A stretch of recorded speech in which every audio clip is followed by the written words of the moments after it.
This is the story of a wildlife mystery, so big, it's jumbo-sized. Almost nothing was known about these unusual elephants until now.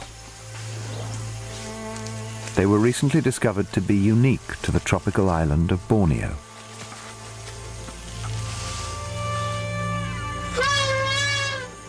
Then came news that their survival is in peril, and now the race is on to save them. But first, this man must uncover the secrets of their jungle life, follow them into their world, and get closer to them than anyone has ever tried before.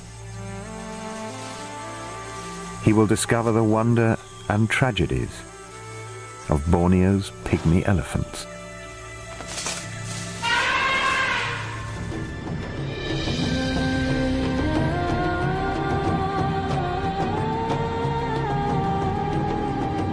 Sabah, the jewel of Borneo. Its ancient tropical rainforests hide remarkable animals, many found nowhere else in the world.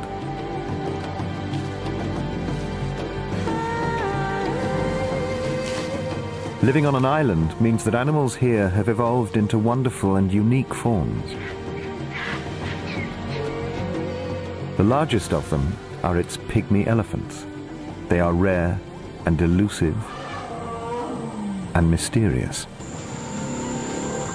Until now, it was thought that they had descended from domesticated elephants introduced to Borneo only 300 years ago as gifts to local sultans, and that these had escaped and gone wild and become a pest. But all that changed.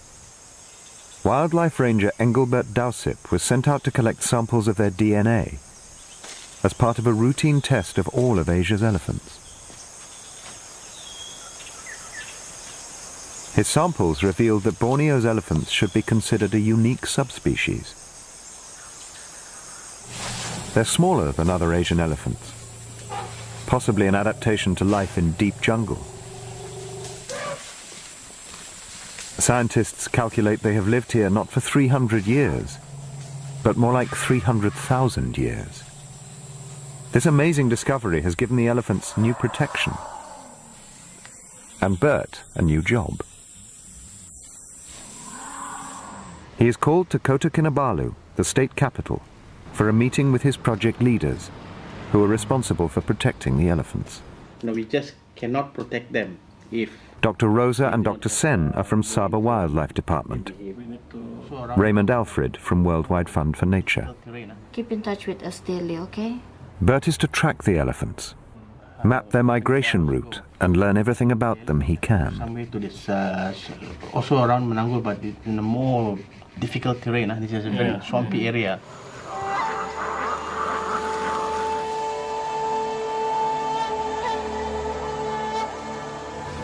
His journey will take him into places where few have set foot, a journey into the unknown.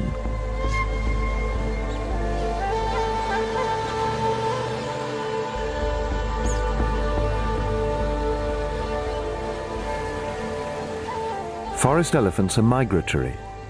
They could be anywhere in the thick forest. Bert's expedition will travel through eastern Sabah, where all the elephants live. He wants to find an elephant family that lives along the Kinabatangan River.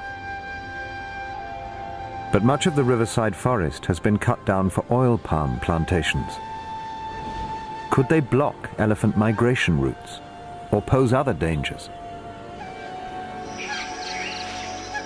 To answer these questions, he must first find them. And he has an idea where they may be.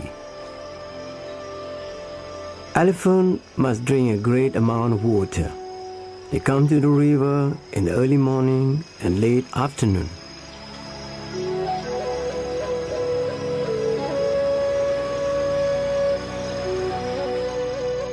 Each day, his search begins and ends on the river.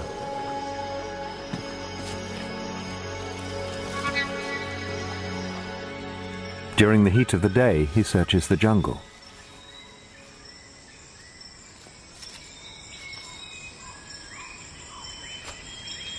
Every clue takes him closer to the elephants. Elephant dung, but it has mushroom growing on it. It's maybe 1 week old. All the signs are old. The trail is cold.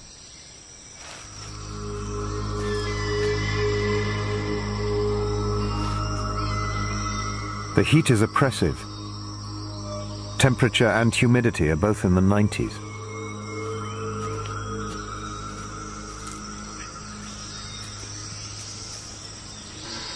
Sometimes he uses listening trees. Elephants call to each other to stay in contact. But there's nothing.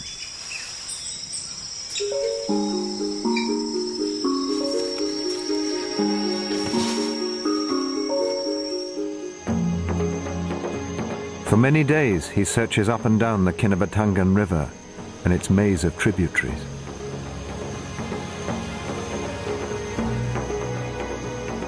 This expedition is the chance of a lifetime. I must not fail. I will find them. If anyone can find them, Bert will. He was born here in Sabah and has spent much of his adult life as a wildlife ranger.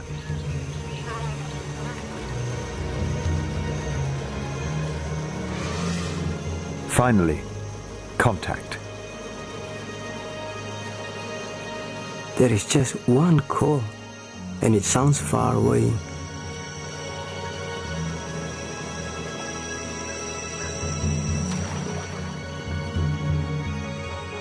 He follows the sound of the call up a side creek. From now on, he must take extreme care. Forest elephants around the world are very unpredictable. They can be dangerous killers.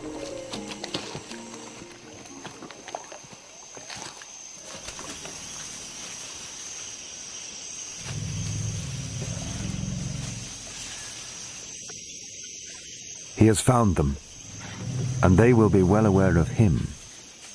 Elephants have an extremely powerful sense of smell.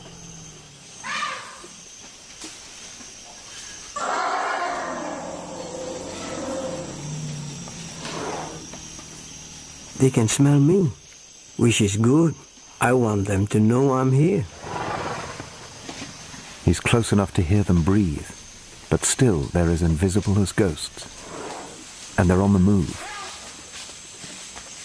Better not to follow them now. It's late.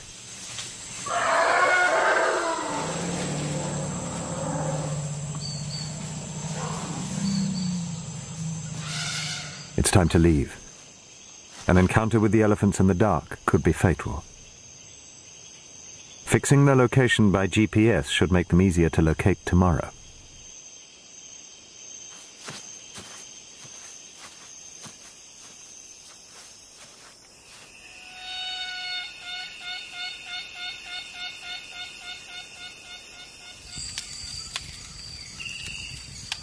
Today, at dusk, I found them at last.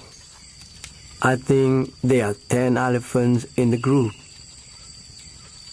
But they could travel far during the night. I hope I won't lose them again.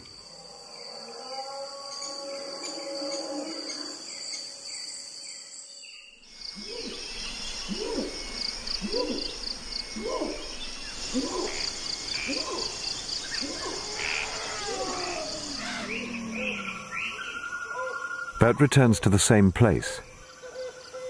No sight of them. But there is sound.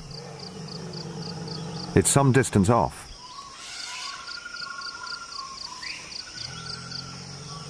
At least he has a direction.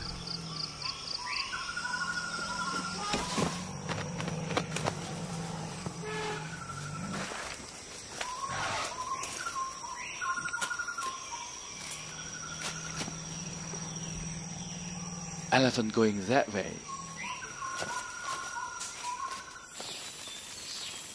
A sign. Butterflies are attracted by the salt and minerals in fresh urine. This means the elephants are just a few minutes ahead.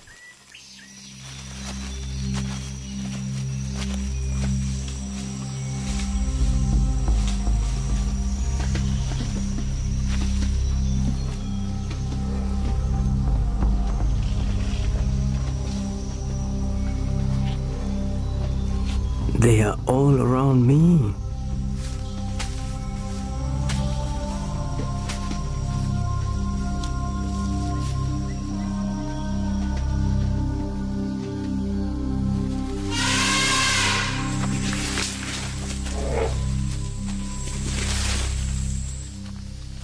That was close.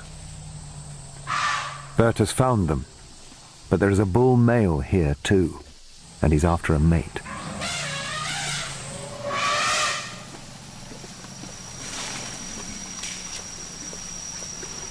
A bull like this can be so aggressive, even other bulls will stay out of his way.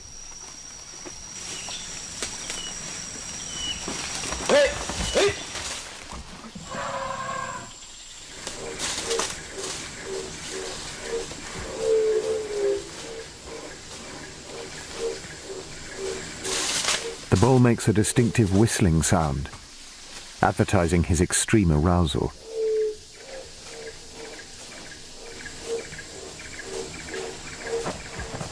The smell from the oozing musk gland on his head is overpowering.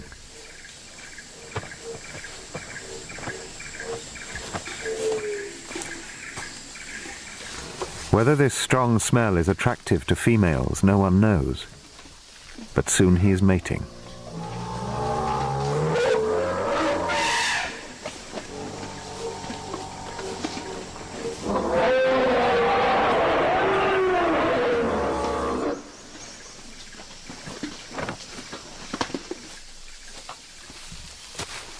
Very few have ever been this close to Borneo's elephants. But Bert won't risk getting down until the bull has gone.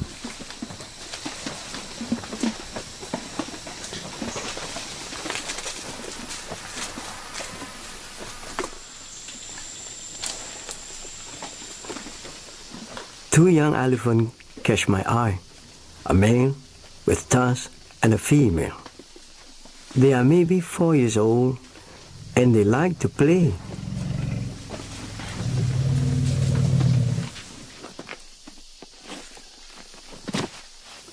He decides to get closer, but is very aware of the risk. Are they as aggressive as other forest elephants?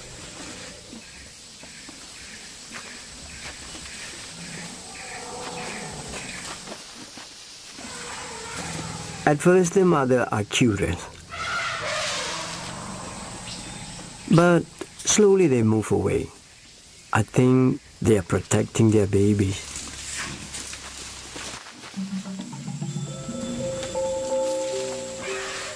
The two youngsters that have been playing have stayed.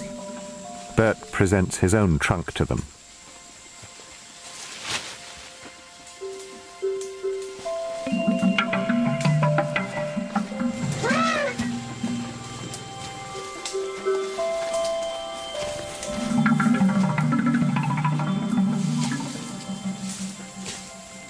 The young female seems curious too. But then she turns and tries to kick me. It's an unusual defense, and Bert can easily evade her. She can't see behind her, so cannot aim her kicks that well. I will call this female Flora. Flora and Bert play a game of cat and mouse, but she is not aggressive. She's setting boundaries on how close he can come. Then the young male approaches. He's even rowdier.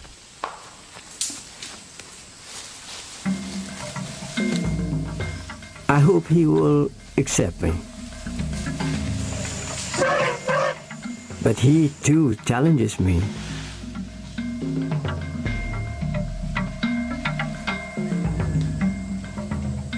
I would call him feisty.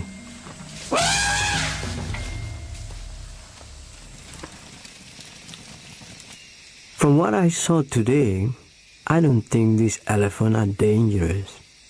They just don't want me to come too close. It's an important and welcome discovery.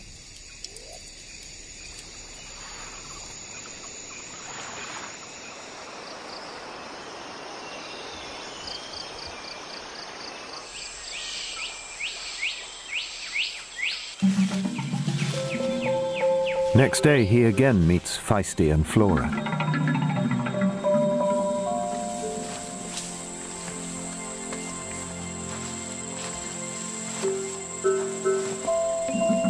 Flora's kung fu kicks are getting more accurate.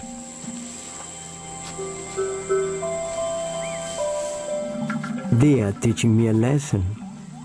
They only try to kick me when I get too close. Now Bert can see just how different pygmy elephants are from their mainland cousins. They're a metre shorter, with much longer tails, rounder heads, and bigger ears. So how did these unique animals get to Borneo in the first place? Scientists believe they walked here during an ice age when sea levels were lower. But why are they found only in northeastern Sabah? There is a mountain range that blocks much of Sabah from the rest of Borneo, but not all. There must be another reason.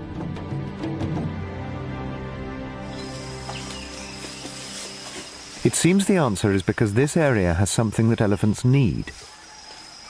Good soil, rich in minerals. Here lie the highest concentration of minerals in Borneo. And when not supping on mud, they eat more than 160 different kinds of plants.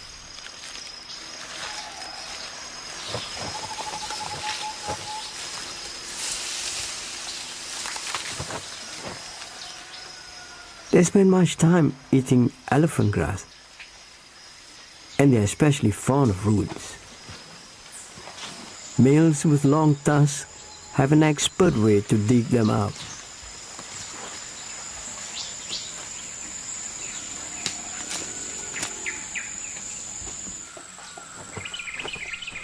They also have a passion for fruit, especially figs. The family can find ripening figs at any time of year. But on this tree, most of the fruit is out of reach. An orangutan and her young baby have it all to themselves.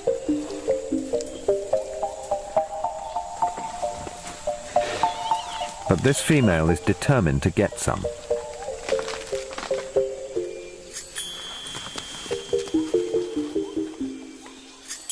She may have to rely on the generosity of the orangutan.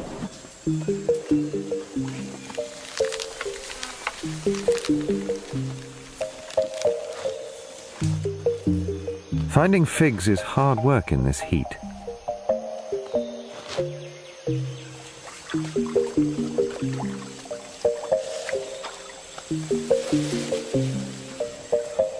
After a good day's feeding, this tusker takes a well-earned break.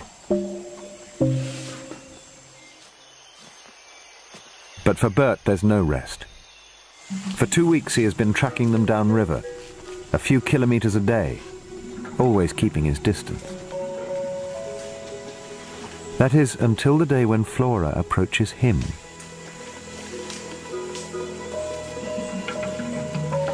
He's wary.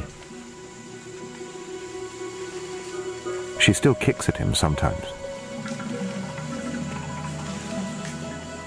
She walks forward slowly, then reaches out to me.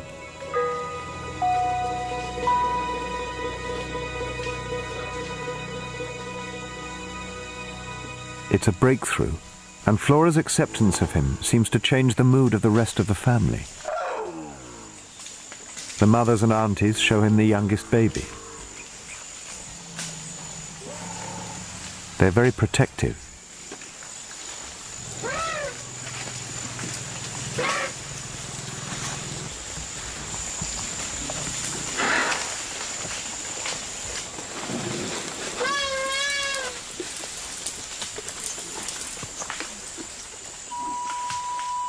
I feel safe with them now. I feel confident I can follow them easily.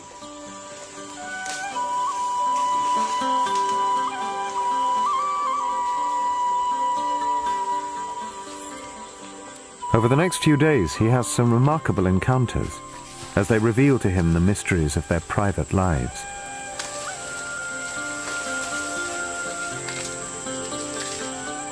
The young man, feisty, is a show-off. He's always playing with something. The big female leader also accepts me. I call her Fern. I feel I'm part of her family now. He can almost predict where they will be, and wherever they are, Flora's always taking center stage. It's like she's in charge. Perhaps she is a future leader.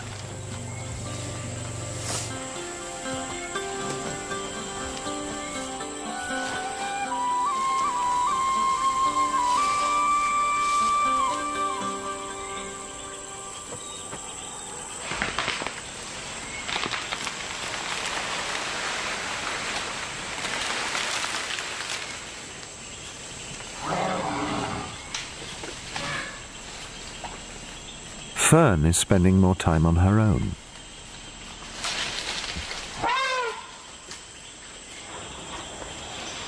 I think it is because she is about to give birth. She's very pregnant.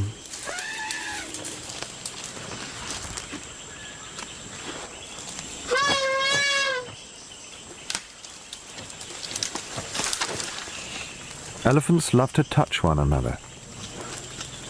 If not by trunk, then they body touch.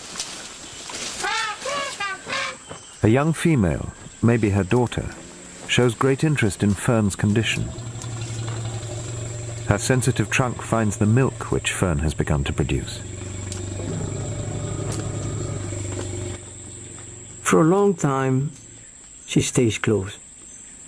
It's as if she's listening to the baby.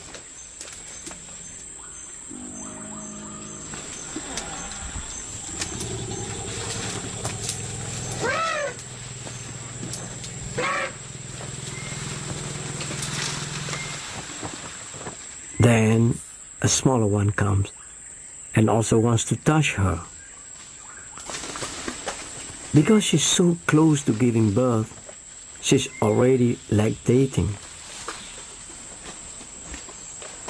Then the two young elephants crouch down and suckle her. It is an amazing sight. I have read that young Asian elephants can't feed for up to 5 years, but this one must be even older. Bert's patience has earned their trust.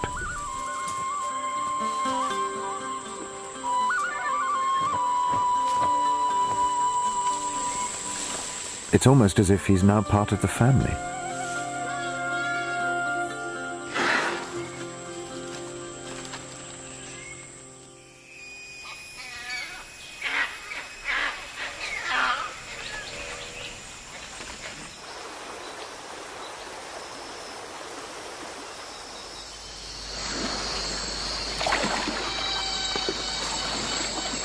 The family often crosses the Kinabatangan River.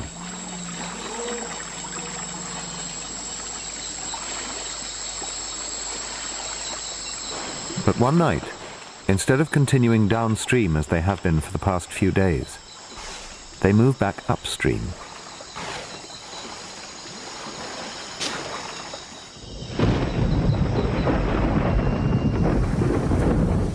When rain comes to Sabah, it comes hard and without warning.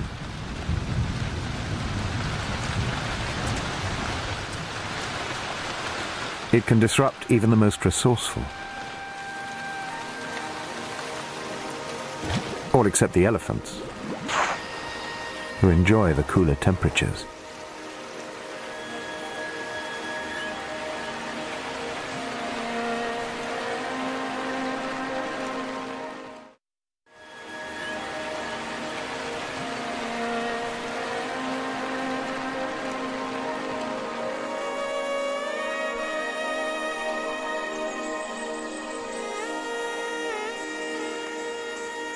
By the time the rain stops, the elephants are long gone. There's no sound, no clues.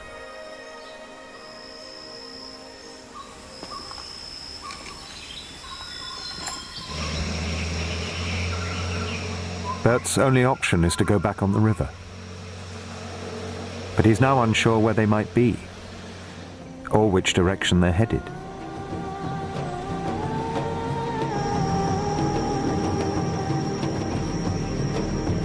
Much of the elephant's home range has changed dramatically over the years. Great plantations of oil palm trees now stretch across their migration routes. In some places, the natural forest has been removed, right down to the riverbank.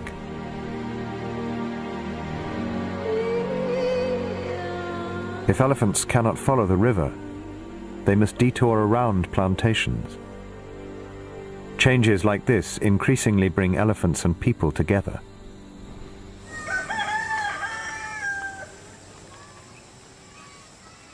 Until recently, elephants were too shy to enter villages. Now they have no choice. The plantations force them to divert from their migration routes.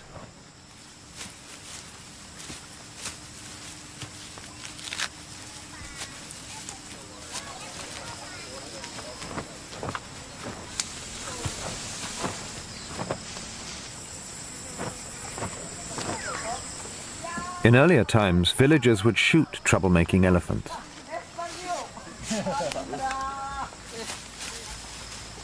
These villagers enjoy them. Fortunately, the elephants seem relaxed and behave themselves. All except one, a bull that's been shadowing the family.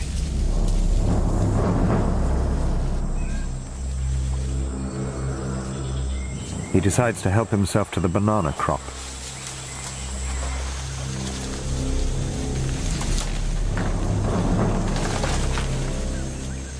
Lone bulls often cause trouble. They're driven mainly by lust and hunger. The villagers won't tolerate this kind of destruction and have ways to scare off the elephants with homemade cannons.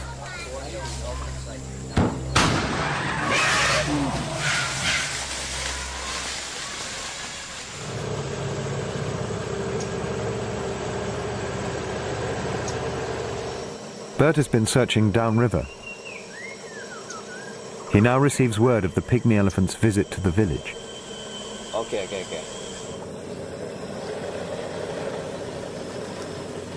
He also hears that apart from the troublemaker, they are regular and welcome visitors here.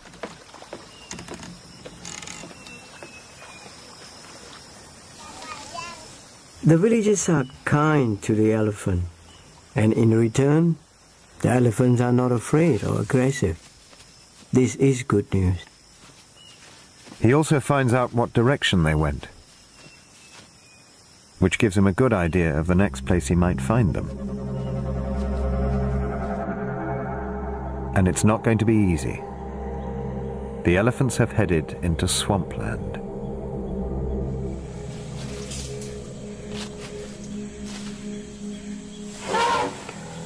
It's midday and oppressively hot. The elephants seem uncomfortable.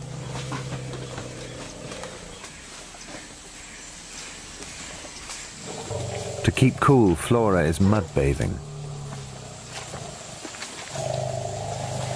But Feisty's determined to have his turn.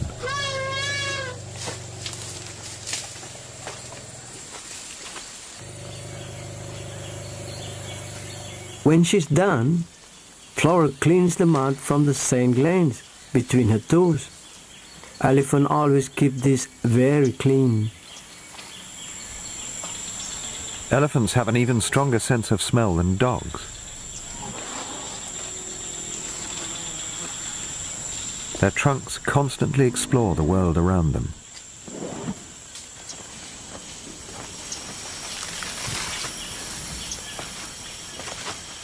Then Bert notices something unusual.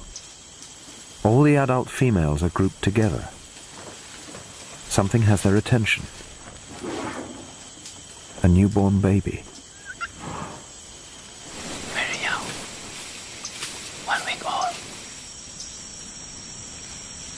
This must be the matriarch, Fern's baby. She came into the swamp to give birth. Baby sleeping.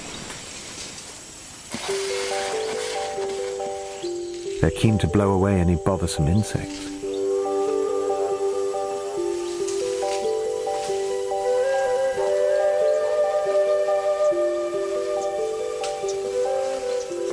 She wants to sleep, but the mother and the aunties want her to get up.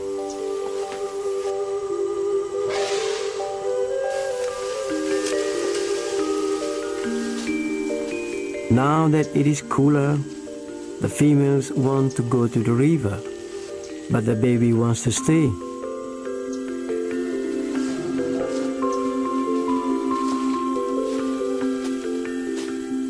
At first, I wonder if she is sick, but then I realize that she is just very young and very tired. She's also hungry. I call the baby Faith.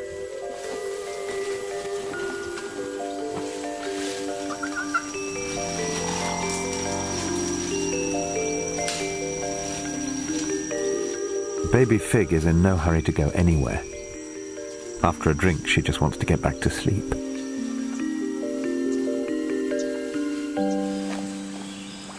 Only the youngsters are really active now.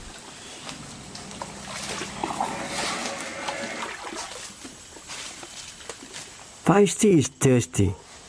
Adults drink 200 liters every day. Is this why Fern comes to the swamp to have a baby? So that she has plenty of water.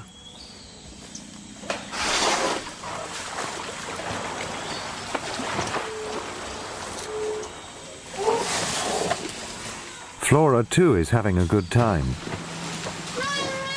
But all her frolicking wakes the baby.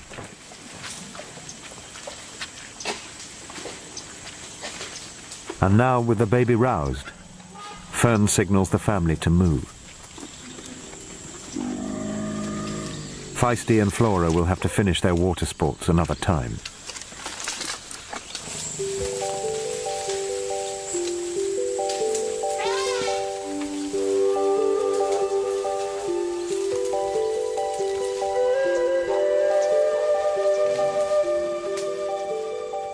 As they move out of the swamp, Bert and Feisty have an encounter.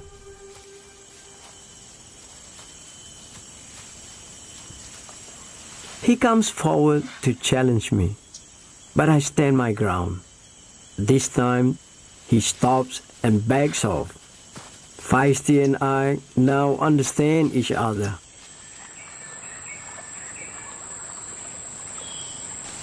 Finally, the family gets to cool off by the river. It's probably the first time they've been here since Fig was born. Now Fig meets the river that will run through the center of her life. She may still be drinking and swimming here 70 years from now. Flora's life could be considerably shorter if she can't get Feisty off her back.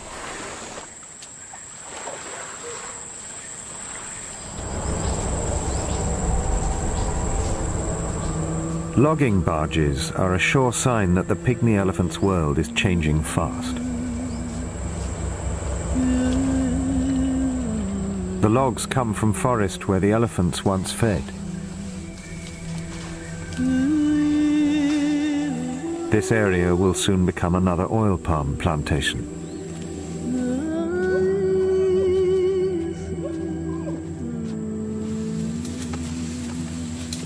As Bert is discovering, this family's traditional migration route is being destroyed by villages, plantations, and now this cleared forest.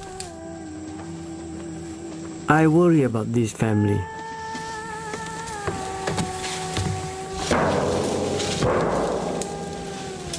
This may be the last time baby Fig and the others will walk on this ground. Next time, it will be plantation. Flora is curious about the logs. Even a logging camp has plenty to interest a curious elephant.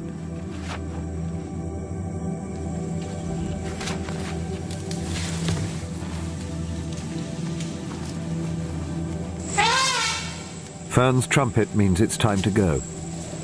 At least for now, the family can continue on its journey.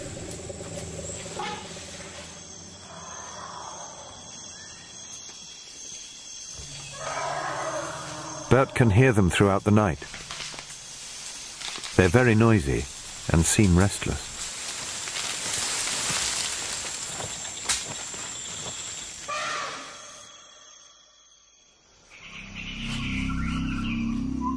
The next morning, Bert follows the noise. But he's in for a great surprise. A huge gathering of elephants.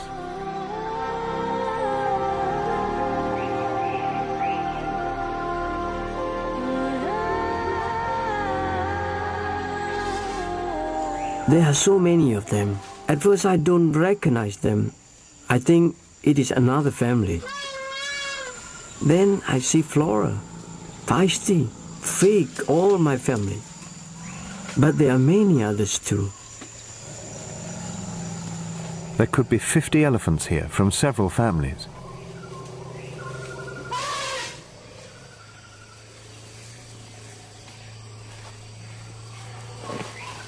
It's a family reunion. They greet by smelling each other.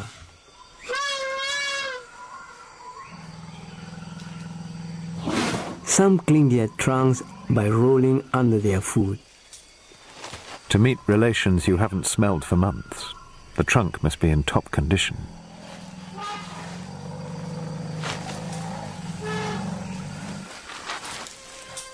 But then Bert discovers that this gathering is not such a happy occasion. I see an elephant with a bad wound. There is a rope coming from it. It has been caught by a snare. There's another one with much older wound. Then I see a youngster with a snare around its trunk. This is terrible. Another elephant shows concern. How can it survive? Some wounds carry a certain death sentence. Infection is likely. Perhaps gangrene has already set in.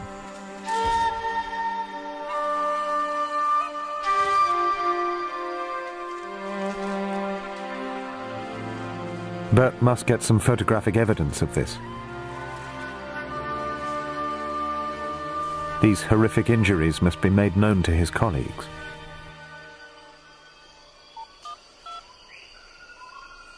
Download it on my PC. Chief Veterinarian Dr. Sen receives the call. Coming in now. Then Bert downloads his images. Oh no. They've never seen injuries like this.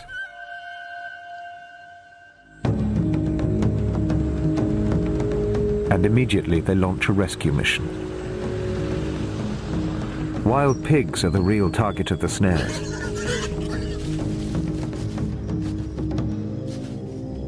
Every snare is a secret killer waiting to spring.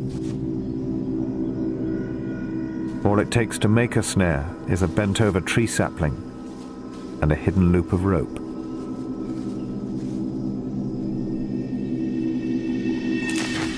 When an animal triggers the snare, it is held tight.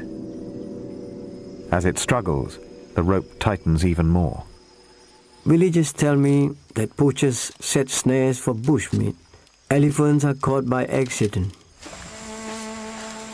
But a rope tied tightly around the limb will never come off.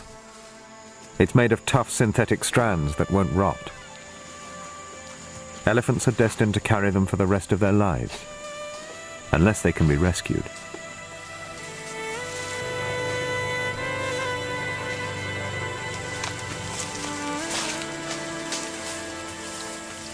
How far away from your... When the team finally reaches Bert, they're ready to go. The elephants have already moved on, but some injured ones are walking very slowly. There is time. But catching an elephant is no easy matter. It must first be darted and tranquilized.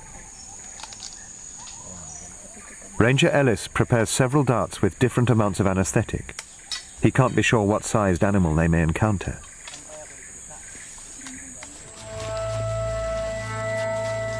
Bert leads the team.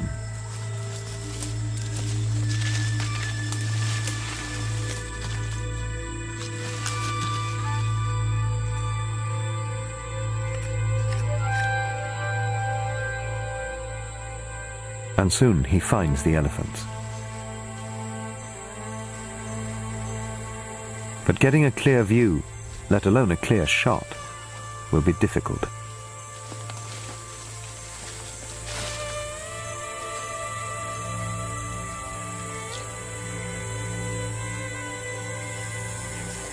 There are 2 elephants close by.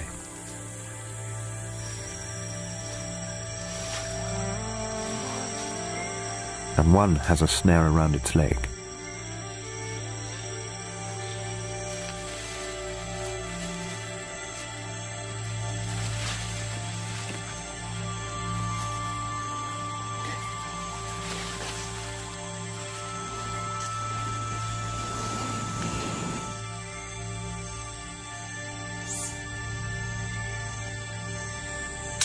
The dart finds its target.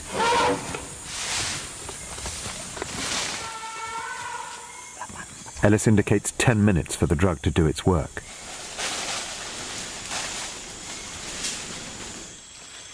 But they can't move in yet. There are other elephants around.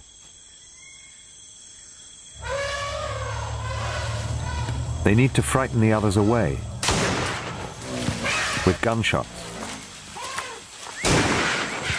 and flares.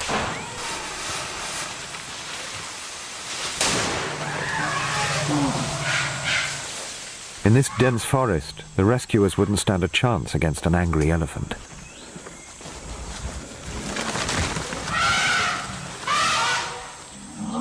The drug dose is enough to put the elephant to sleep, but only just. It remains standing.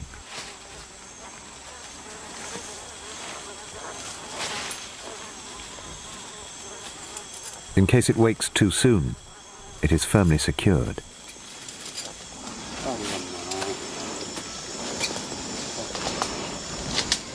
It's a bad one, old and grown over, and the rope is still in there. Dr. Rosa, the vet, will have to remove it.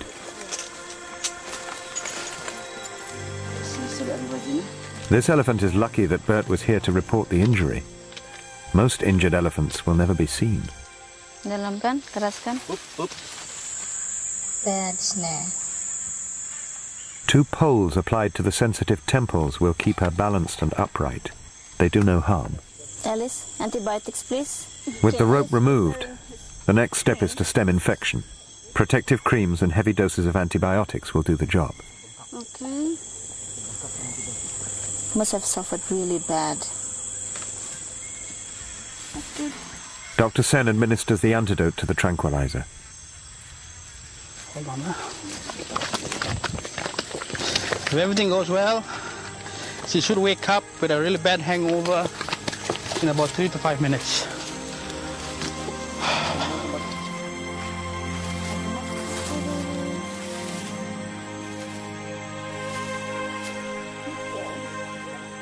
Within a few minutes, the rescued animal walks free. This time without any pain. The team want to dart another female, this time for a different purpose.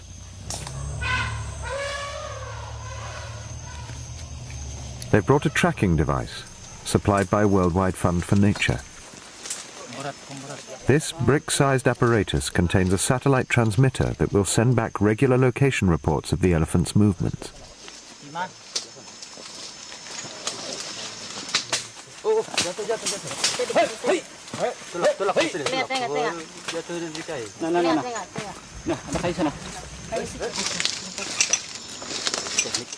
This female is named Bod Thai, and her high-tech bow tie will make Bert's work much easier.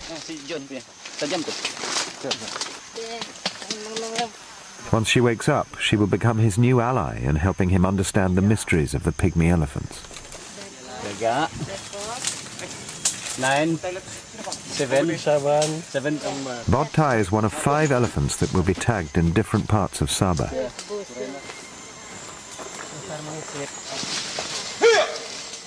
knowing where she and the other elephants are at any time will be crucial for future snare removing operations.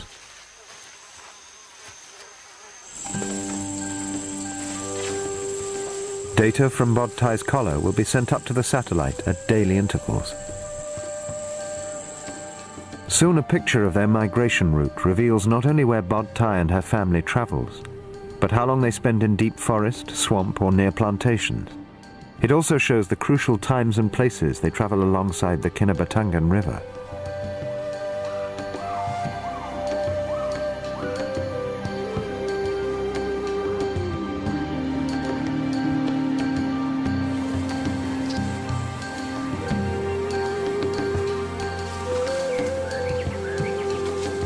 No longer will Bert ever be in doubt of the elephant's whereabouts. Now he can spend more time watching them and less discomfort trying to find them. He doesn't have to follow every footstep. He can leave the deepest mud to the elephants. His research will help protect all of Saba's 1,600 pygmy elephants. Feisty and Flora are fascinated by her collar. Flora wants to wear it. There's no doubt that Feisty and Flora will grow up close to humans. But what does their future hold? And what of little Fig? Just like a human baby, a baby elephant learns a great deal in its first few years. Fig will learn the family migration trails and where they now cannot go.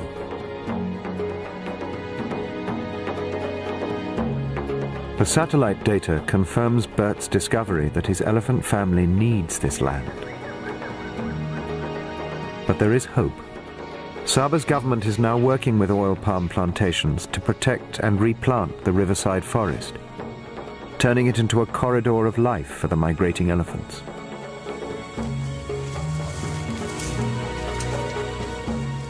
Everywhere, attitudes are changing. For one thing, Bert doesn't have to track Flora these days. She's more likely to track him.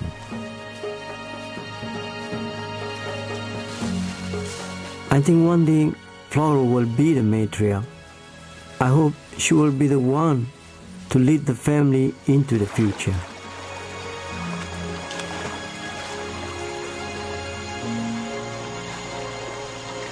Flora, Feisty, Fig and all the others in this remarkable elephant family have inspired the people of Saba to save them.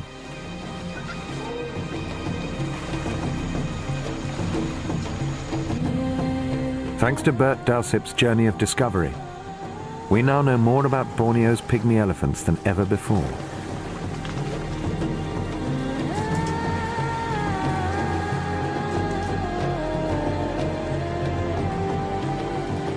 Once considered exotic pests, these wonderful and unique elephants do belong here.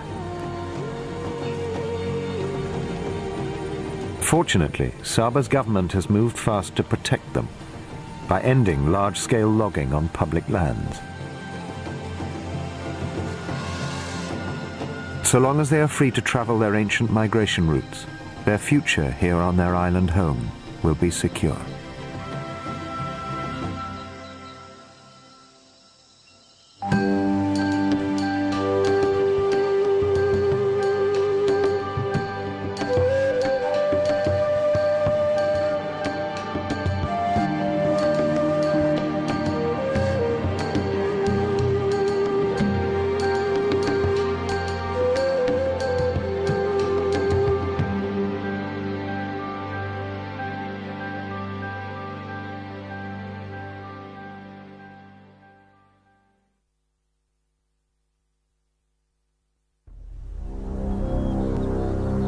In the sweeping wilderness of Yellowstone, the grizzly once ruled alone. Unmatched in size and strength, no creature could challenge the mighty bear. Then came the return of a formidable rival. Tall, rangy wolves from the north now stake their claim to Yellowstone. And somewhere in the backcountry, An epic battle unfolds. It's a clash that echoes all through Yellowstone.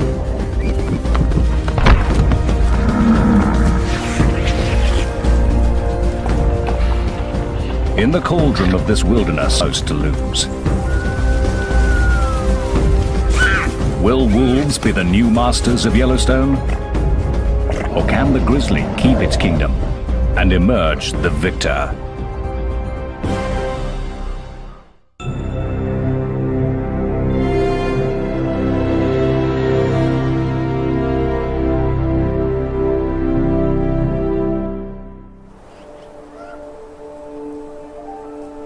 It's spring in the northwest corner of Wyoming.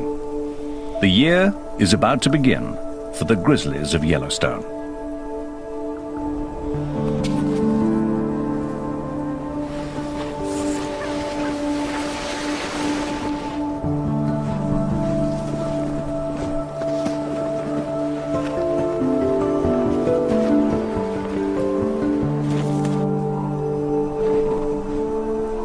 By early March, bears begin to emerge from their long winter's nap.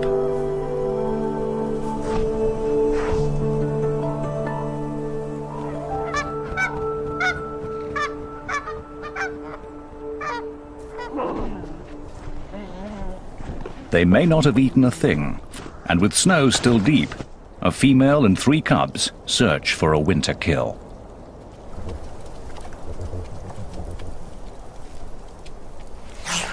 Otters have been out all winter, slipping and sliding between streams, looking for patches of open water.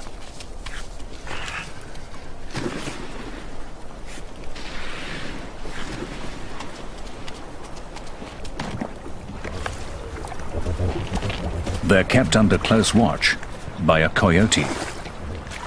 He's on a constant search for food. This is a world of predators, scavengers, and opportunists.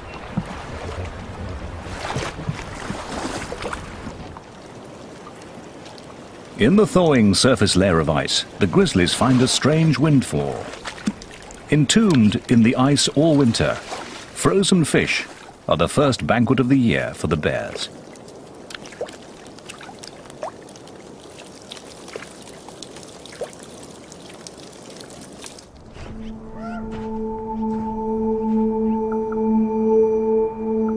While the bears search for another easy meal, the wolves of the Hayden pack gather to feast on the rewards of their own hard work.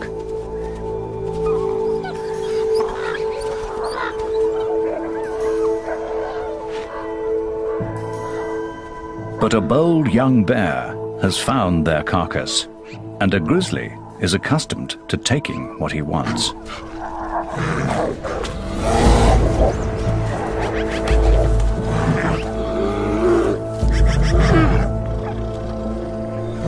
The Hayden wolves size up the situation. The pack is 9 wolves strong, and this is not the largest of bears. He's tried to bury the carcass and defends it from the center of his earthworks.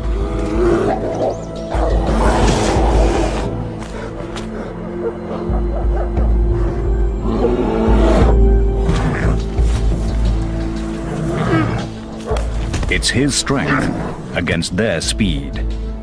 But the wolves seem to think they can take him.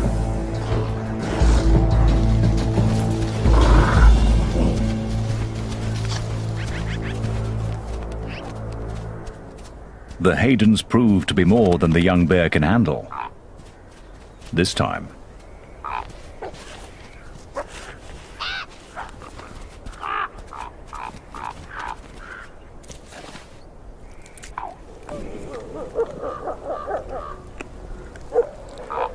bears or wolves, it makes no difference to the ravens.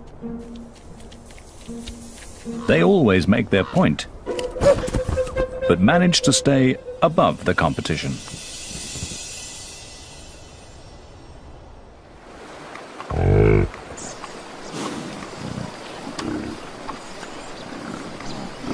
Bison will face both wolves and bears over the course of their lives. But the first challenge for newborn calves is just keeping up with their mothers. They're on their way to summer pastures, and for the calves, it's sink or swim.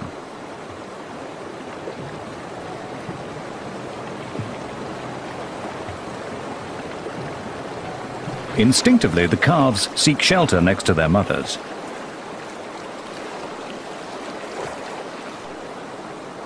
But the waters are cold and fast.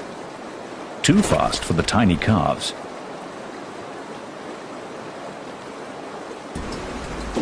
One has been swept into a logjam and is in real trouble.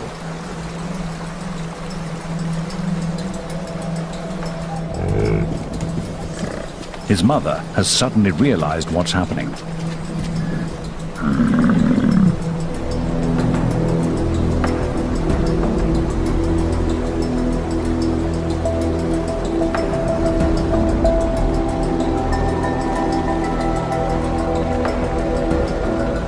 The calf breaks free, but is not out of danger. Calves often lose their mothers during river crossings, and without her, he can't survive.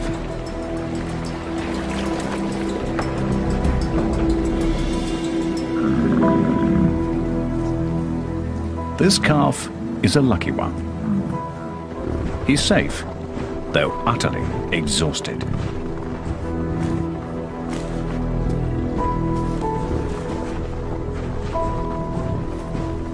The Yellowstone River was just one of the first of many perils to come. A grizzly is following behind them, and for the bear, it's hunting season.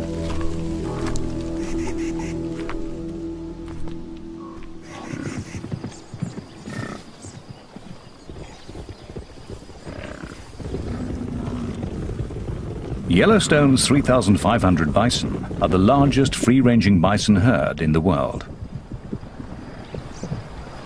As they gather on the greening meadows of Hayden Valley, the old frontier looks very much alive. It's a scene one old grizzly has witnessed many times. This rugged veteran has roamed Yellowstone for almost 20 years, long before wolves were brought back to the park. He is bear number 211, known to bear watchers as Scarface. In his youth, he hunted bison in this great valley. Now, he leaves such high-risk work to a younger generation.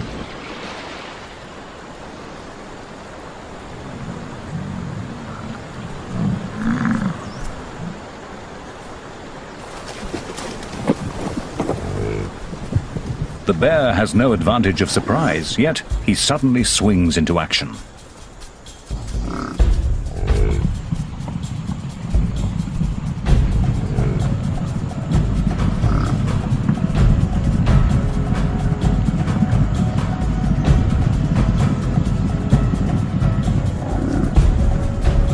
The chase is just youthful exuberance. There's not much hope of success.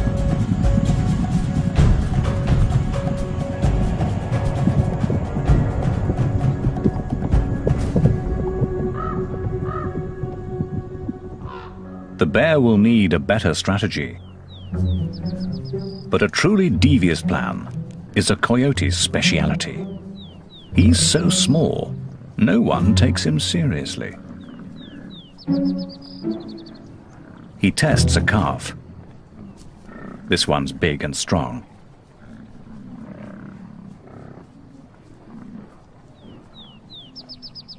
Then he finds a smaller one.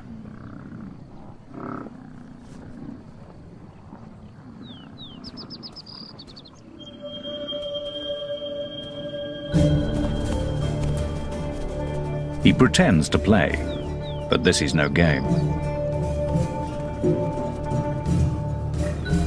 If the coyote can coax the calf off by itself, he has every intention of killing it.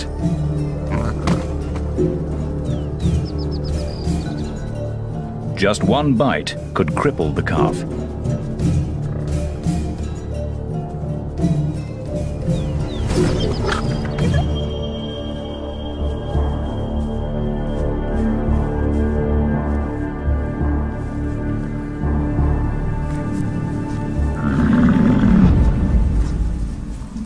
But some motherly backup puts an end to all that.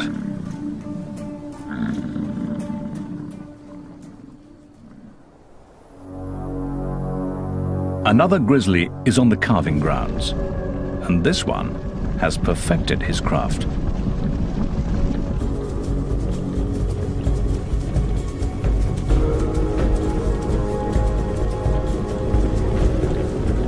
The grizzly uses his top speed of 56 kilometers per hour to separate a calf from its mother. And though the bison weighs twice as much as the bear, she's young and undone by the grizzly's aggression.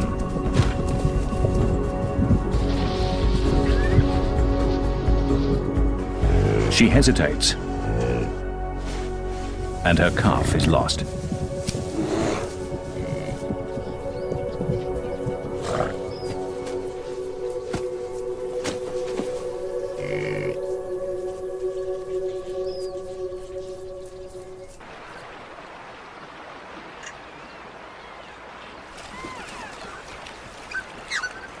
For hunters and hunted alike, each encounter in Yellowstone presents a critical choice. What is brave one moment is foolish the next. To fight or to flee, all of life hangs on the decision.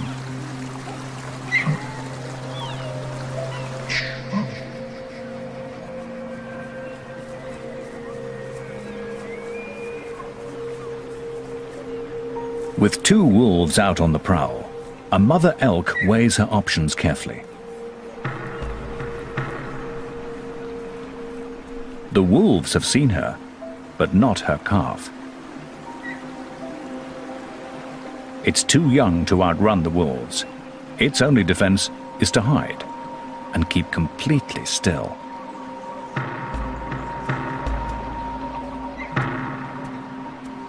Its mother heads straight for the wolves.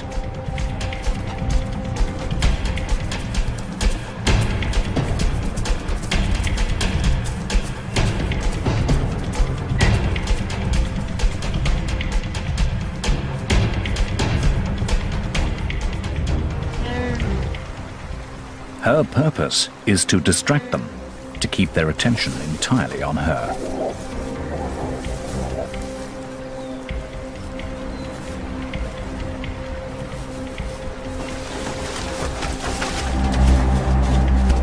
Again and again she charges, then invites them to chase her, using the river as a safe retreat.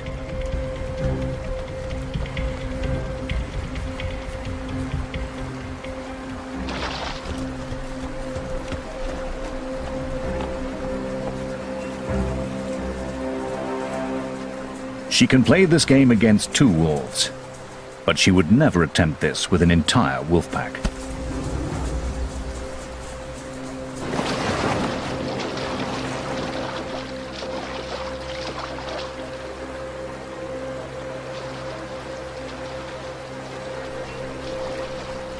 Frustrated, the wolves give up.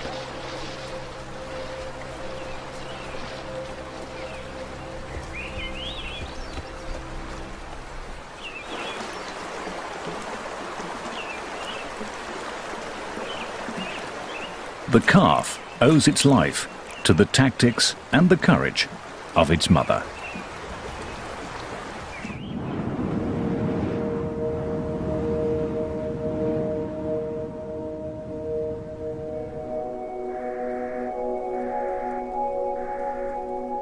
Motherhood, even for a grizzly bear, is a test of character.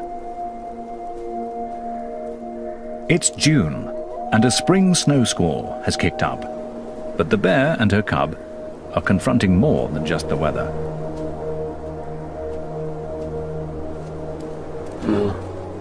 Wolves from the Druid pack have caught them out in the open.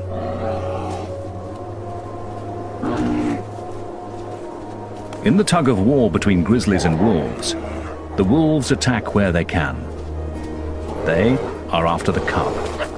If they can kill it, they will eliminate a future rival.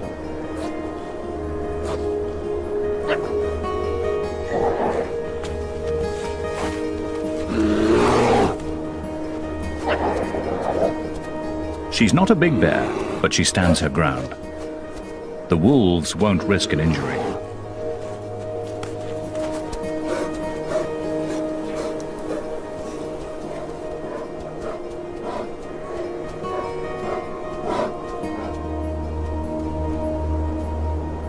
Suddenly, it's over. The wolves make a decision, and the bears are free to go.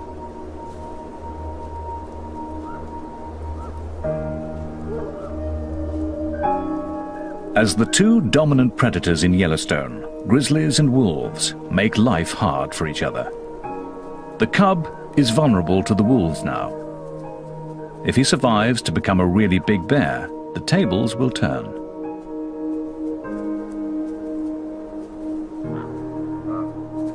But he'll be a cub for a long time yet, and growing up is a full-time job.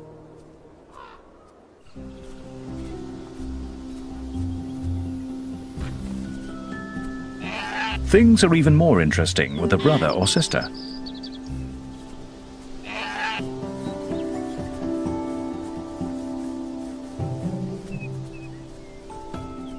Cubs can turn anything into a toy.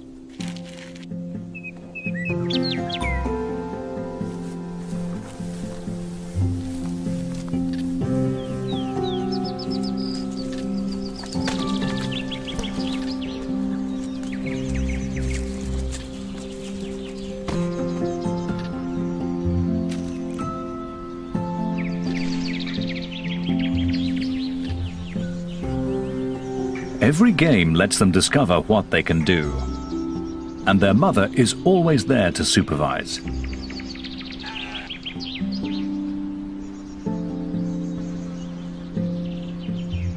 For grizzlies, these are the days of family life. They'll spend 2.5 years under the constant care of their mother. Then the cubs will be big enough to go their separate ways and travel through Yellowstone alone. Until then, she is everything they need.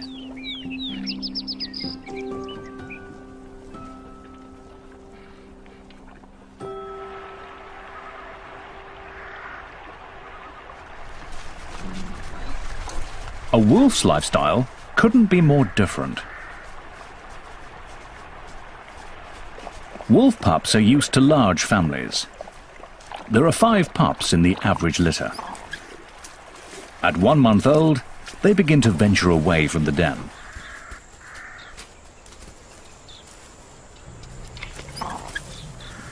Their mother is the alpha female, the white wolf with the research collar.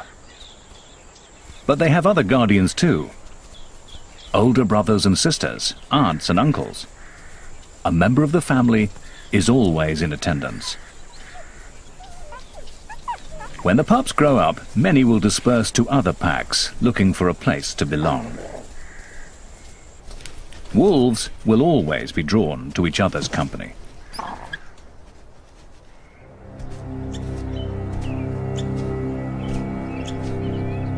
A grizzly ambles along a trail on his solitary way above the den. It's old Scarface. He probably means the pups no harm, but he's come far too close for the wolves' comfort. The adults treat him as a serious threat.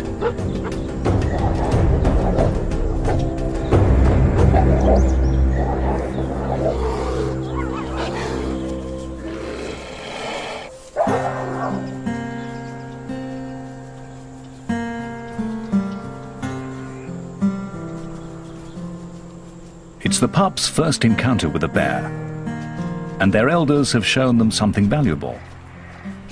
Together, they can challenge a grizzly and defeat it. As for Scarface, he hasn't lived this long without knowing how to avoid real conflict.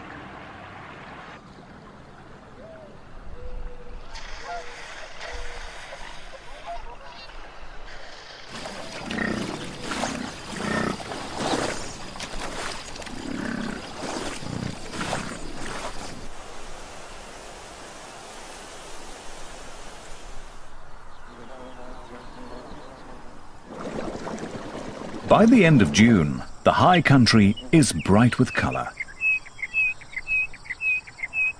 Summer residents are settling in. They're claiming territories, building homes, finding partners.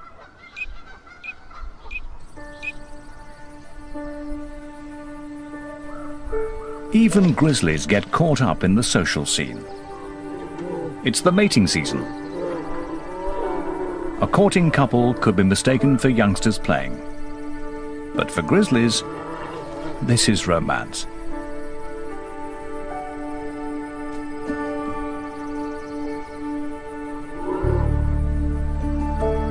Once she has accepted him, they will wrestle and play and mate many times, staying together for 10 days or so.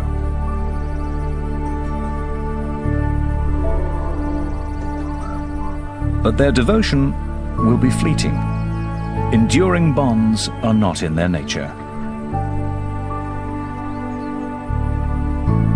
Yet, while it lasts, they share a moment of tenderness grizzlies seldom display.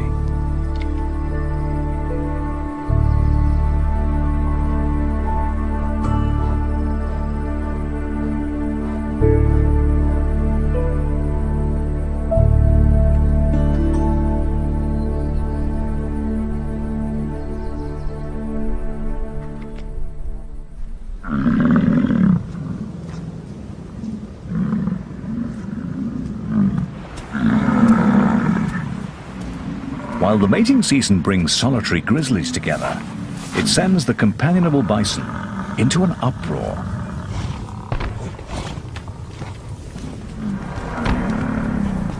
Bulls are built for the battles of the rut. They wield their massive heads as both weapon and defense.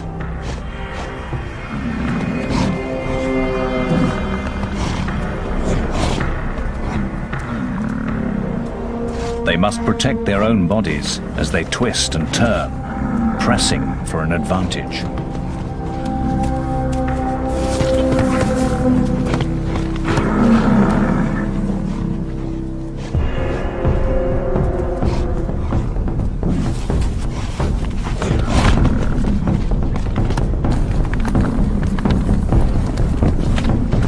They are one-ton warriors, and each breeding season more than a few are fatally wounded.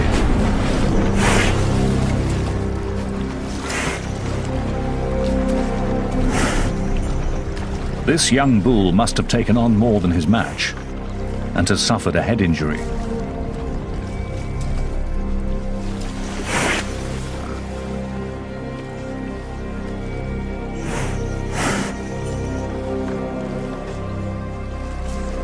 Round and round he turns, unable to find his way forward.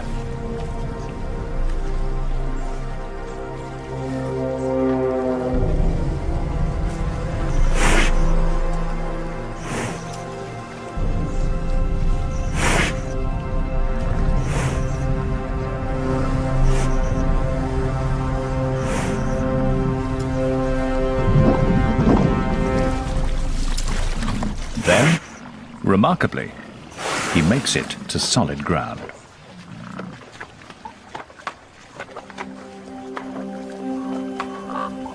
Bison are as tough as they come. Days later, the injured bull staggers on, alone, but still alive.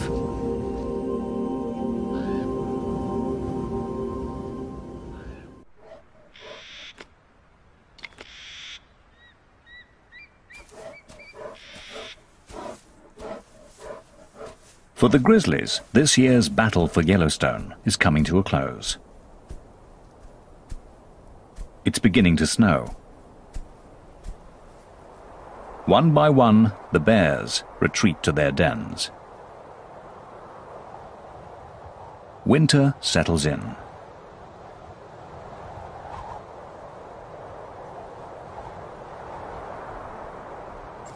The snow brings elk down from the high country to wintering grounds in the valleys.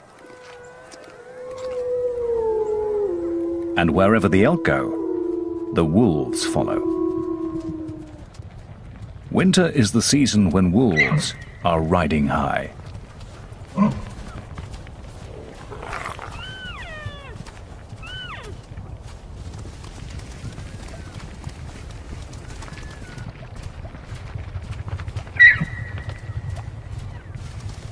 Severe conditions always work in their favor, wearing down their prey. The deeper the snow, the better the hunting.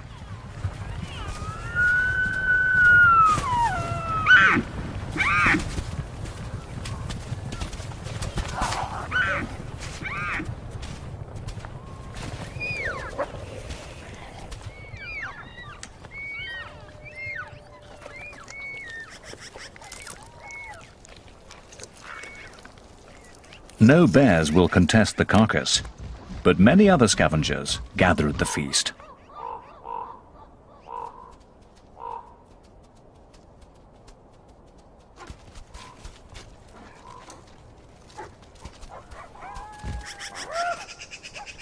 Eagles, ravens, magpies and coyotes are uninvited guests at every kill. Though wolves have the undisputed upper hand, they make the long winter easier for all these other carnivores. As long as there are elk, the wolves will provide. But all these hungry scavengers steal so much meat that they may be one reason why the wolves form packs, to protect their own share of the kill.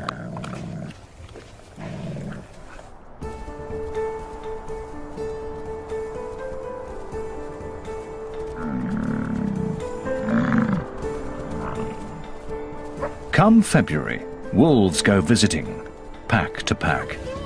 Now is their season for courting and mating. If a stranger comes calling, yearling females and pups come out to greet him.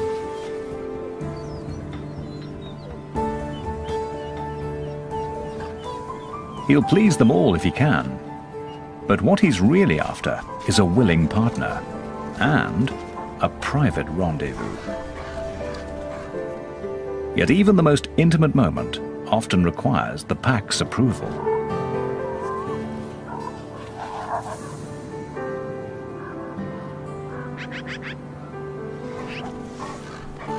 The alpha pair that leads the pack may share a bond that lasts for life.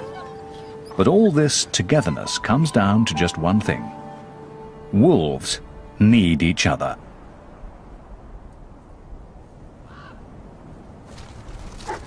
Wolves are accustomed to working year-round and feeding many mouths. But come the end of winter, it can take the abilities of a bear to get the job done.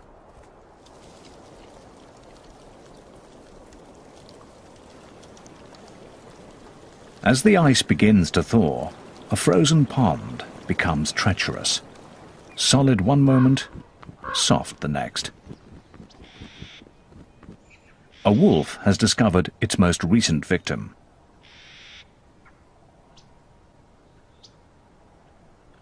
The wolves weigh about 45 kilos and cannot trust the ice to hold them. They can see the carcass and would take the handout, but it just isn't worth the risk. As the pond continues to freeze and thaw, coyotes venture onto the ice. At 14 kilos, they are light enough to cross it, but not strong enough to move the carcass.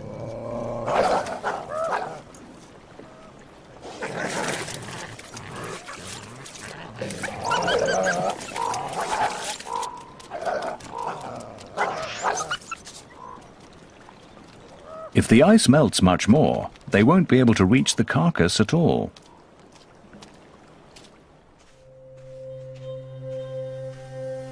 For once, a grizzly, fresh from his den, arrives as something of a hero.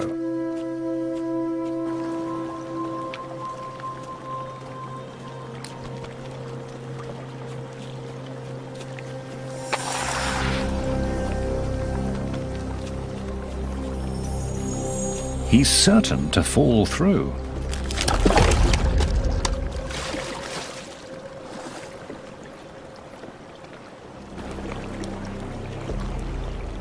but his massive strength will come to the rescue.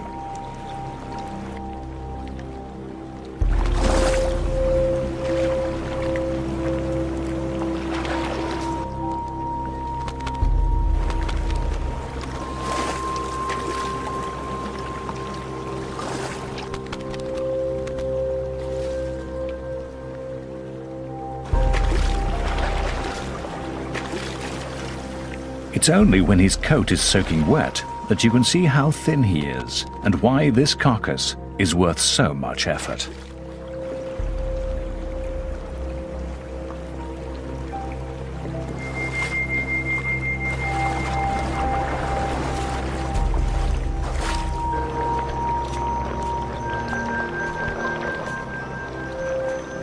As the bear reaches shore with the prize, even the ravens can appreciate his labors. And there'll be bones for the coyotes, after all.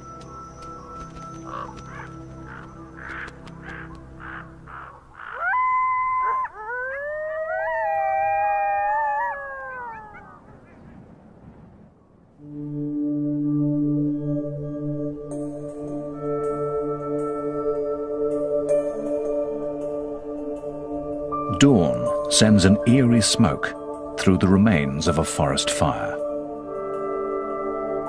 It's moisture vaporizing from the blackened trunks as they warm up in the sun.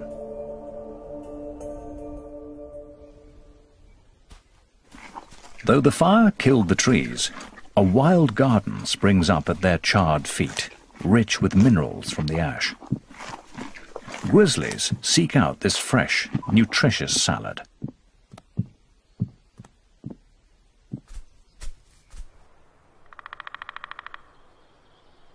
A great grey owl dozes at the edge of a burn. He's been up all night hunting. But a robin has a nest nearby. In Yellowstone, conflicts can flare up in any corner. Until the owl leaves, there'll be no rest for either of them.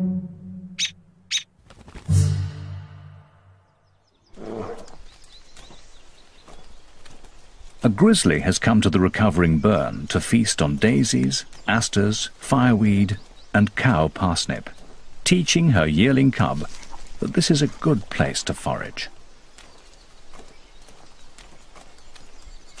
A cub has to learn a great variety of plants and where to find them at what time of year.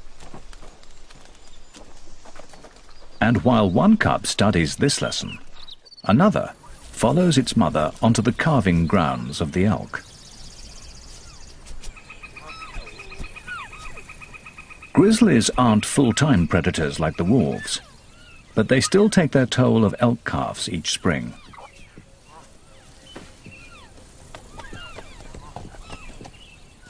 The bear moves through the grass with a purpose. She relies on her nose, testing the air and searching the ground for the scent of elk. It's all her tiny cub can do to keep up.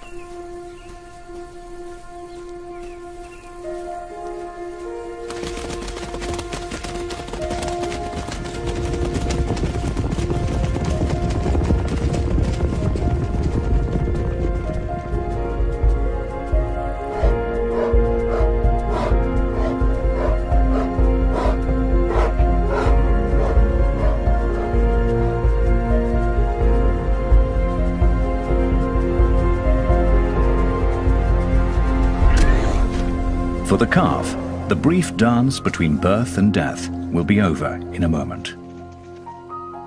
For the cub, it's a first step in honing a skill that will help him succeed in Yellowstone.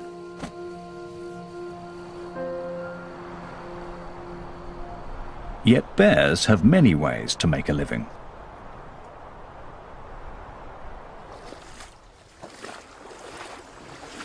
Wolves must hunt to survive.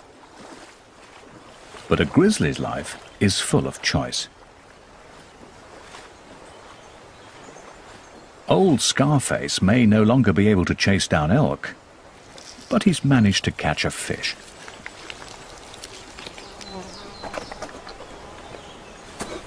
And as he wanders his range, there will be mushrooms and dandelions, ants and earthworms, biscuit root and berries to harvest.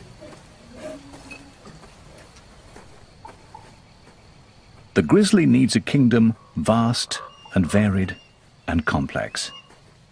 He needs all of Yellowstone.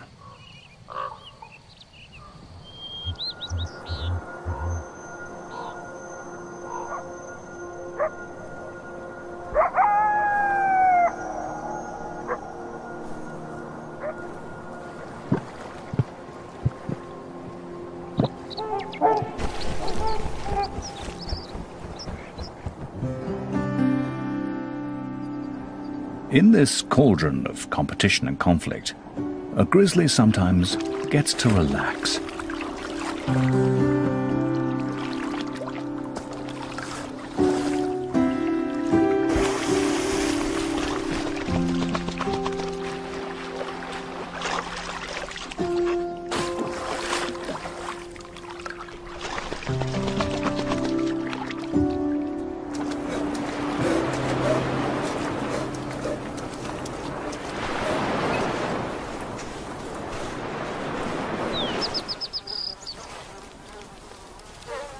He retrieves a mule deer he has stashed in the grass by the lake, and for once he has a whole carcass to himself. Well, almost.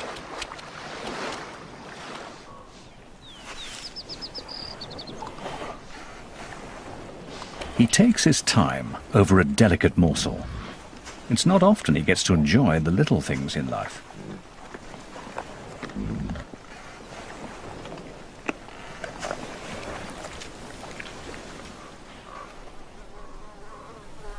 Then, after lunch, a nap.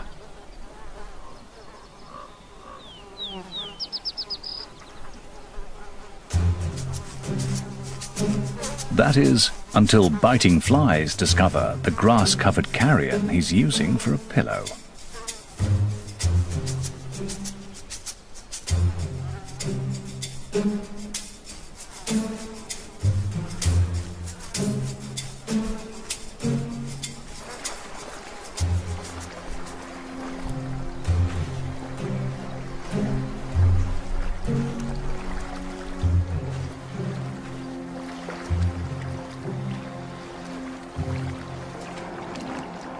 He retreats to the cool waters for some sweet relief.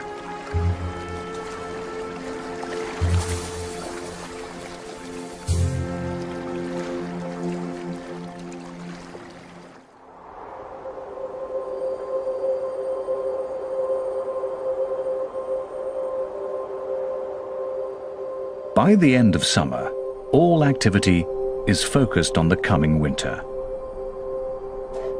Grizzlies head up high for the most important harvest of the year.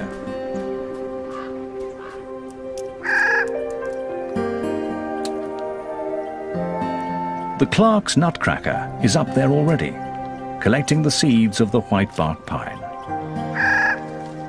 Squirrels are also gathering their winter seed store. The birds will disperse the seeds, but the squirrels will cache them. And that's what the grizzly is looking for.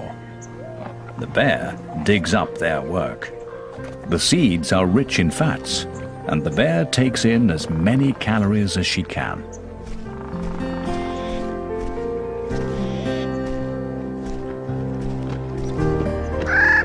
These seeds are crucial to grizzlies, but the cones don't fall to the ground. Grizzlies often rely on someone else to climb up and harvest them. Black bears can make it almost to the top.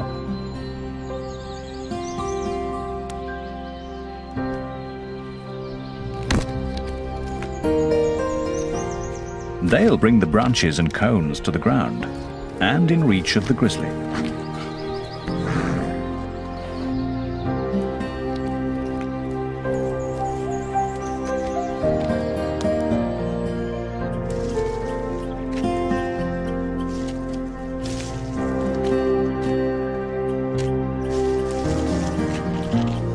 The mighty bear may be dominant among these many creatures, but she's also dependent on all their efforts.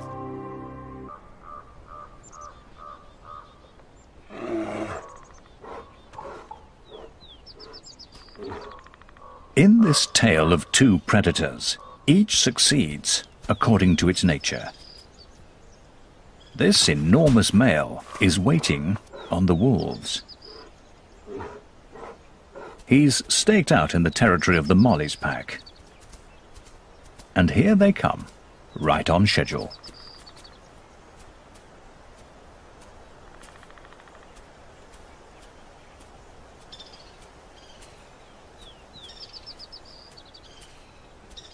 Instead of starting some kind of fight, the grizzly tags along with the pack.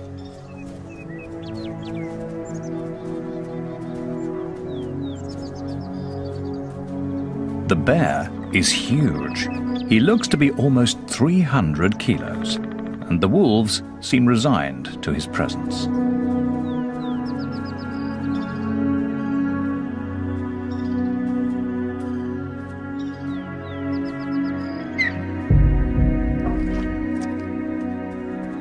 The wolves attend to their task. They're here to hunt.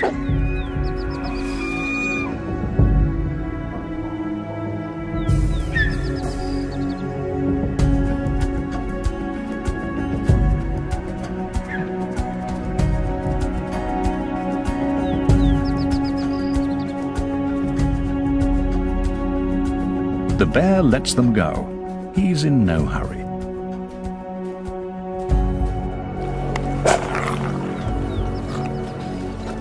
But as soon as the wolves have accomplished a kill, he's suddenly quick on the scene.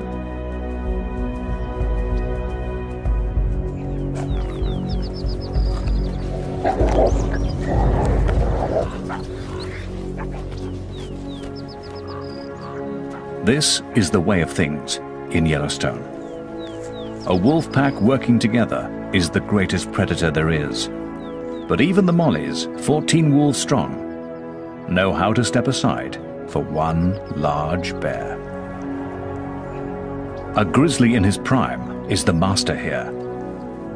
He makes the most of the skills of others and takes from them all in turn. The wolves must simply bide their time and wait for him to leave.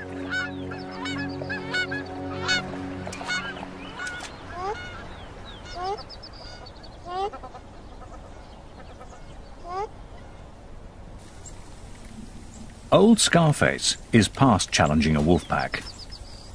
He's up in the whitebark pine forest, where it's already starting to snow.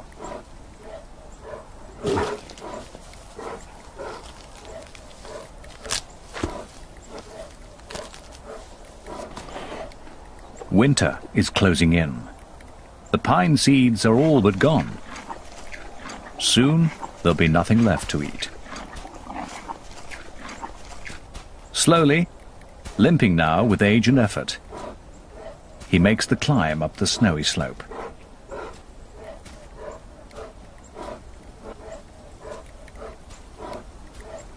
His den and a long winter's rest are waiting.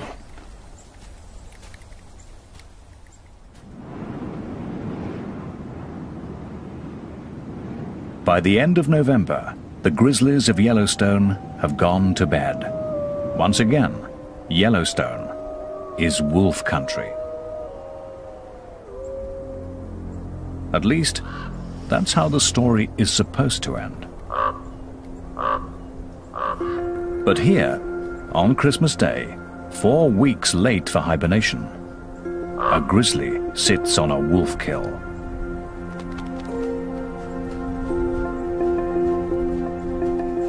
Is this the start of something new?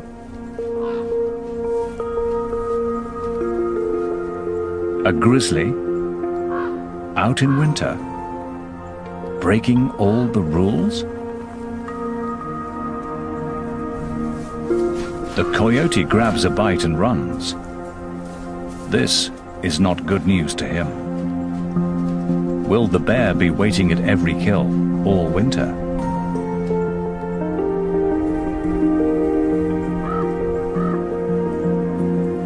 The bear is wide awake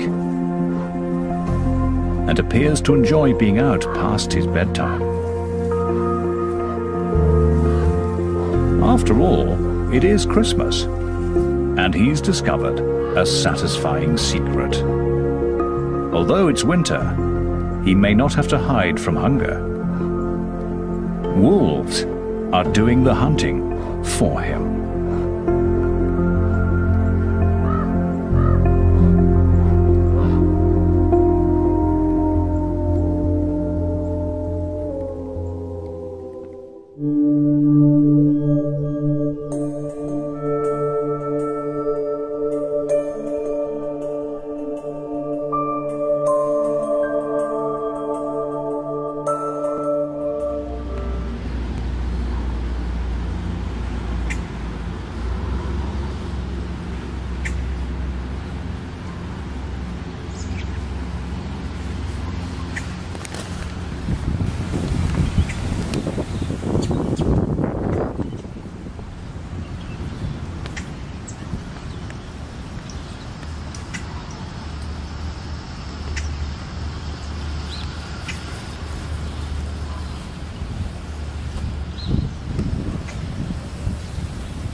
Oh, where did the squirrel go?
This guy does not look too happy. Which is sad because the cuteness potential is totally there.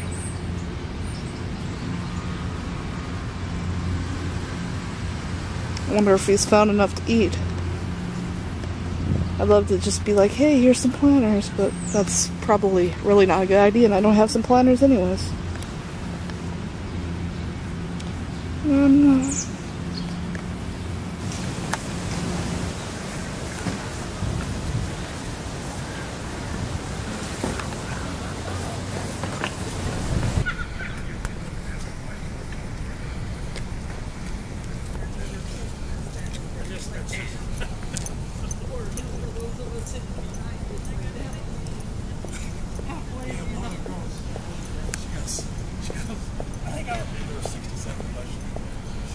Looked down after you got up and I was on question 12. Yeah. He was like, when you were done, I was thinking, he was like thinking to herself that something on that was there. I know.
Hello.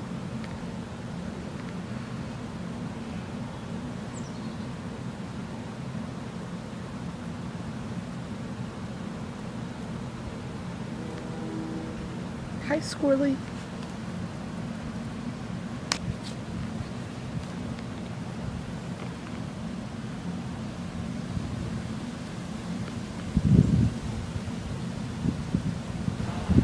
Come here.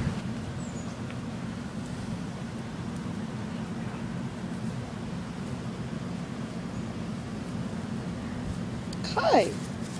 No, no, no. It's okay.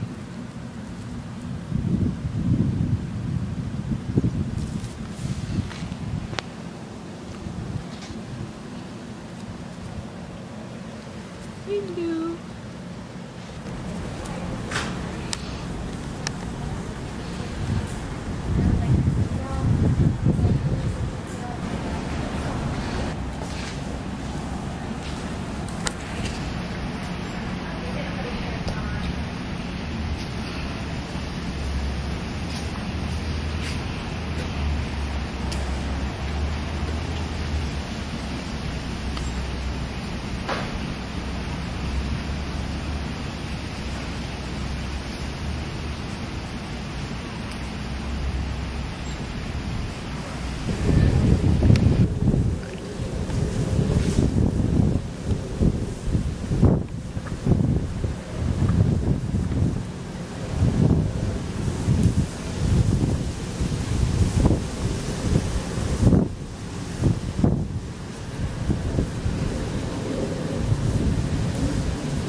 This is Squirrel Patrol Season 2. Sorry for the movement. I actually have image stabilization on.